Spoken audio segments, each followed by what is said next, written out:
অল্প বয়সে এক মহিলার স্বামী মারা গেল। স্বামীহারা মহিলা অন্যের বাসায় কাজ করে তার একমাত্র মেয়েকে বড় করে তুলল। মেয়ের যখন বিয়ের বয়স হলো তখন মেয়েকে একটি কাঠুরের সাথে বিয়ে দিয়ে দিল। বিয়ের দিন রাতেই কাঠুরে তার স্ত্রীকে বলল, আমার অনুমতি ছাড়া এই বাড়ি থেকে তুমি কখনোই বের হবে না। একদিন কাঠুরে কাজের উদ্দেশ্যে অনেক দূরের একটি জঙ্গলে চলে গেল কাঠ কাটতে। তখন তার স্ত্রীর কাছে খবর আসলো তার মা মারা গেছে, কিন্তু স্বামীর অনুমতি ছাড়া বাড়ি থেকে বের হতে নিষেধ করেছে। এজন্য সে তার মাকে দেখতে গেল না।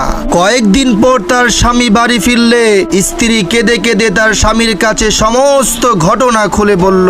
সেদিন রাতে সে স্বপ্ন দেখলো একজন ফেরেশতা তাকে বলছে, তোমার জন্য তোমার মা জান্নাতে অনেক সুখে আছে।